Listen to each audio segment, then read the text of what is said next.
नमस्कार। नमस्कार। आज हम इतिहास के एक बहुत ही कह सकते हैं चर्चित किस्से पर बात करने वाले हैं। चित्तौड़गढ़, रानी पद्मिनी, अलाउद्दीन खिलजी। जी। हमारे पास कुछ ऐतिहासिक लेख हैं और जायसी का काव्य पद्मावत भी है। कोशिश रहेगी कि इस कहानी के अलग अलग पहलुओं को, किरदारों को और नजरियों को थोड़ा समझें। बिल्कुल।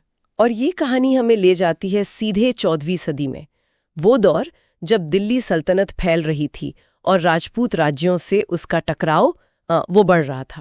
और चित्तौड़गढ़ का किला, वो तो बहुत अहम था शायद। हाँ, बहुत ज्यादा।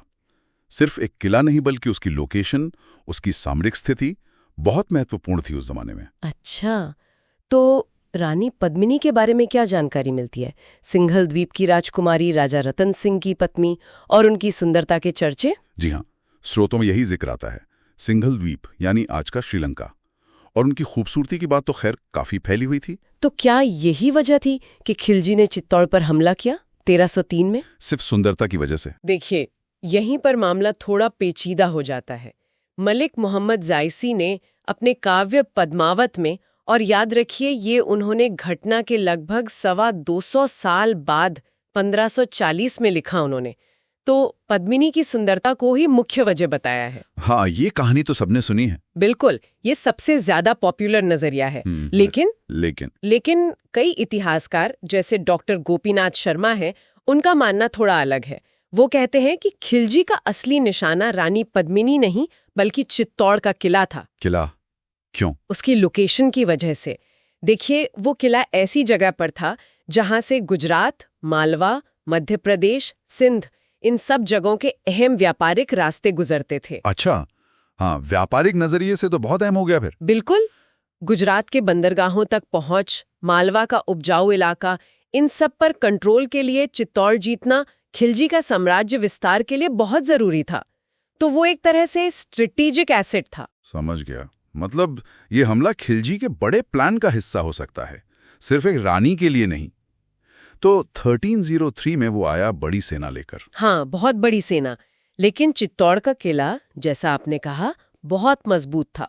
पहाड़ी पर बना हुआ, उसे भेदना आसान नहीं था। तो सेना अंदर नहीं घुस पाई? नहीं, इसलिए खिलजी ने बाहर डेरा डाल दिया और किले को घेर लिया, घेराबंदी। और ये कोई कुछ दिन नहीं चली। कितने दिन?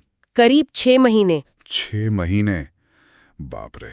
किले के अंदर तो हालात बहुत खराब हो गए होंगे। जाहिर है, सोचिए, बाहर से कोई मदद नहीं और अंदर खाने पीने का सामान, रसद, वो सब धीरे धीरे खत्म होने लगा। तो फिर राजा रतन सिंह ने क्या किया? जब हालात बहुत बिगड़ गए और कोई रास्ता नहीं दिखा, तो राजा रतन सिंह ने लड़ने का फैसला किया, अपनी प्रजा की रक्षा के लिए।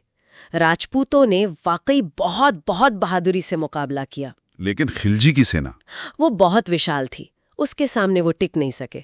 और इसी के बाद फिर जौहर की वो घटना हुई। हाँ, जब हार निश्चित हो गई और लगा कि अब किला दुश्मन के हाथ में चला जाएगा, तो राजपूत महिलाओं ने रानी पद्मिनी के नेतृत्व में जौहर किया। जी। 26 अगस्त 1303 की तारीख बताई जाती है। हजारों महिलाओं ने आग में कूदकर। जी, दुश्मन के हाथों अपमान से बचने के लिए उन्होंने सामूहिक आत्म बलिदान किया।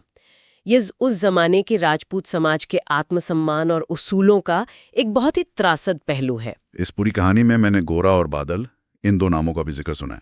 ये कौन थे? हाँ, गोरा और बादल, इनकी कहानी भी इसी घटना का एक बहुत अहम और वीर हिस्सा है। ये रिश्ते में चाचा भतीजा थे, जालौर के चौहान वंश के और राजा रतन सिंह के बेहद वफादार और बहादुर सेनापति थे। उनकी क्या भूमिका थी? एक कहानी ये भी है, या कह सकते हैं कि लोक कथाओं में ये ज्यादा मिलता है, कि लड़ाई के दौरान खिलजी ने शायद राजा रतन सिंह को बंदी बना लिया था। अच्छा। धोखे से? हाँ। कुछ वृत्तांत ऐसा कहते हैं। तब गोरा और बादल ने राजा को छुड़ाने के लिए एक बहुत ही साहसी योजना बनाई। क्या योजना थी? उन्होंने बहुत सारी पालकियां तैयार करवाईं और उनमें हथियारबंद सैनिक छिपा दिए। पालकियों में सैनिक? हाँ, और ये कहकर खिलजी के शिविर में ले गए कि रानी पद्मिनी अपनी दासियों के साथ आ रही हैं संधि करने या राजा से मिलने। अरे वाह। फिर? जैसे ही पालकियां खिलजी के कैंप के अंदर पहुंची, सैनिक बाहर निकले और हमला बोल दिया। जबरदस्त लड़ाई हुई। और गोरा बादल? वो दोनों इस लड़ाई में लड़ते लड़ते वीरगति को प्राप्त हुए, शहीद हो गए। लेकिन वो राजा रतन सिंह को छुड़ाकर सुरक्षित चित्तौड़ वापस ले आए।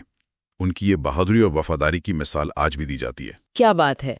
मतलब वीरता, बलिदान, रणनीति सब कुछ है इस कहानी में। तो इन सारे स्रोतों का अगर हम साथ रखें, जायसी का काव्य, दूसरे इतिहासकारों की बातें, लोक कथाएं, तो ये सिर्फ सुंदरता या युद्ध की कहानी नहीं रह जाती। बिल्कुल नहीं। इसमें रणनीति है, आत्मसम्मान का सवाल है, जौहर जैसा बलिदान है, गोरा बादल जैसी वीरता है, और सबसे अहम, इतिहास को देखने और समझने के अलग-अलग नजरिए हैं। यही बात मुझे सबसे ज्यादा दिलचस्प लग रही है कि एक ही घटना के कितने अलग अलग पहलू और विवरण हो सकते हैं। सही कहा। और ये हमें सोचने पर मजबूर करता है कि क्यों कोई एक कहानी, जैसे पद्मिनी की सुंदरता वाली, ज्यादा पॉपुलर हो जाती है, जबकि शायद असल वजह ज्यादा जटिल थीं, राजनैतिक, फौजी, आर्थिक। हाँ, ये दिखाता है कि इतिहास कैसे लिखा जाता है और कैसे सुनाया जाता है, इसका कितना असर पड़ता है हमारी समझ पर। बिल्कुल। और ये हमें एक जरूरी सीख देता है कि जब भी हम इतिहास से जुड़ी कोई बात पढ़ें या सुनें, तो थोड़ा रुकें, सोचें, ये जानकारी कहाँ से आ रही है, इसका स्रोत क्या है, क्या कोई और नजरिया भी हो सकता है। यानी आलोचनात्मक दृष्टि से देखना जरूरी है। हाँ, बहुत जरूरी। और जाते जाते एक सवाल शायद हम सबके सोचने के लिए छोड़ सकते हैं। क्या आज भी हम अपने आसपास की घटनाओं को समझने या समझाने के लिए इसी तरह अलग-अलग कहानियों और किरदारों का सहारा लेते हैं? इतिहास कैसे वर्तमान को प्रभावित करता है? आपको यह जानकारी कैसी लगी? अगर अच्छी लगी हो तो एग्जाम केयर एकेडमी चैनल को लाइक करें, शेयर करें और सब्सक्राइब करना बिल्कुल न भूलें। आपका साथ हमें और भी बेहतर कंटेंट बनाने की प्रेरणा देता है। धन्यवाद।